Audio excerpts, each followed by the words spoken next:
नमस्कार दोस्तों, दिल्ली विधानसभा चुनाव 2025 के लिए कल 5 फरवरी को वोटिंग होगी।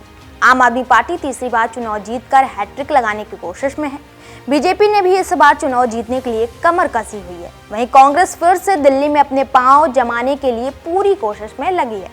दिल्ली में करीब 12.9% मुसलमान मतदाता हैं, जो चांदनी चौक, पूर्वी दिल्ली, नई दिल्ली, उत्तर पश्चिम दिल्ली, दक्षिण दिल्ली, पश्चिम दिल्ली में बसे हुए हैं। दिल्ली विधानसभा चुनाव 2025 में ये वोट बैंक निर्णायक भूमिका निभाता है और निभा भी सकता है, लेकिन पॉलिटिकल लेवल पर ये कम्युनिटी हैसियत पर है। ऐसे में ये देखना दिलचस्प रहेगा कि इस बार कांग्रेस दिल्ली में मुस्लिम वोट वापस पा सकेगी या आम आदमी पार्टी अपनी जमीन बचा पाएगी। क्या मुस्लिम समुदाय एक बार फिर सत्तारूढ़ दल में विश्वास जताएगा?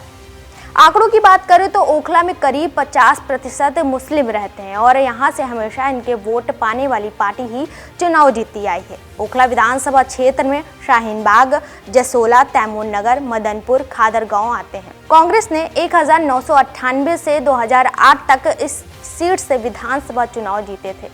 कांग्रेस के उम्मीदवार परवेज हाशमी 2013 तक लगातार इस सीट से चुनाव जीतते रहे। इसके बाद वे आम आदमी पार्टी के आसिफ मोहम्मद खान से चुनाव हार गए। साल 2015 और 2020 के विधानसभा चुनाव में आम आदमी पार्टी के अमानतुल्लाह खान इस सीट से चुनाव जीतकर विधायक बने। अमानतुल्लाह खान अब भ्रष्टाचार के कई मामले में फंसे हैं और उन्हें मनी लॉन्ड्रिंग मामले में परिवर्तन निदेशालय ने गिरफ्तार किया था। ऐसे में इस सीट पर आप की छवि खराब हो गई है, जिसका फायदा बीजेपी और कांग्रेस को हो सकता है। ओखला से कांग्रेस ने आसिफ मोहम्मद खान की बेटी अरीबा खान को चुनावी रण में उतारा है।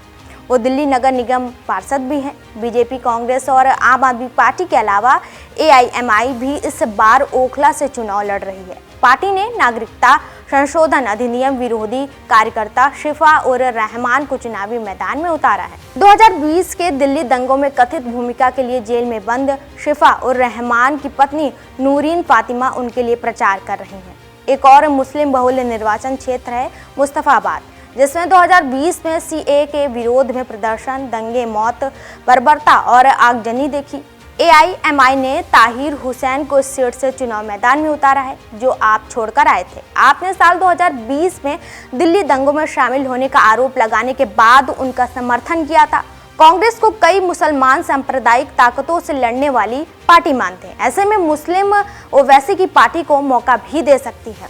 आम आदमी पार्टी ने 2 बार के कार्यकाल में झुग्गी झोपड़ियों में रहने वाले लोगों पर गहरी बैठ बना ली है। आर्थिक तंगी के कारण गरीबी झेल रहे लोगों के बीच अपनी मुफ्त की राजनीति के लिए आधार बना लिया है। इसलिए इस पार्टी ने मुस्लिम वोटों का एक बड़ा हिस्सा जीत लिया है। हालांकि पार्टी CAA के खिलाफ शाहीन बाग में हुए धरने के दौरान चुप रही और 2020 के दिल्ली दंगों के दौरान उसके बाद भी वो मुस्लिम के पक्ष में नहीं आई। इसलिए मुसलमान का एक बड़ा हिस्सा इस पार्टी का समर्थन नहीं कर सकता है।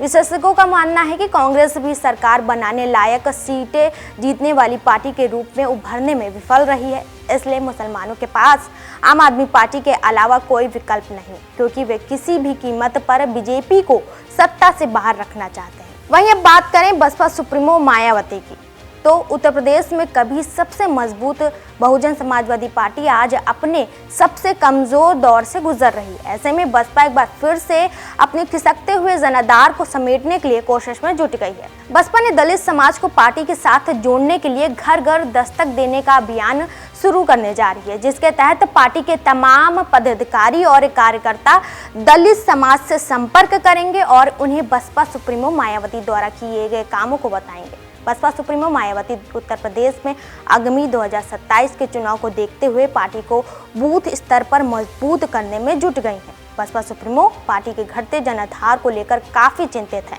इसको देखते हुए पार्टी की ओर से दलित जागृति अभियान शुरू किया जा रहा है, जिसकी जिम्मेदारी बसपा के मंडलीय कोऑर्डिनेटर के साथ जिलाध्यक्षों को भी दी गई है। इन सभी को 1 महीने के भीतर 40 बूथों को कवर करने का लक्ष्य दिया गया है। ये पदाधिकारी दलितों के घरों तक जाएंगे और उन्हें मायावती सरकार में हुए कामों को बताएंगे। बता दें कि बसपा सुप्रीमो चाहती हैं कि आगामी विधानसभा चुनाव से पहले पार्टी को बूथ स्तर पर मजबूत किया जाएगा और पार्टी के संगठन को मजबूत किया जाए। इसके लिए मायावती लगातार पार्टी के संगठन पर भी ध्यान दे रही हैं।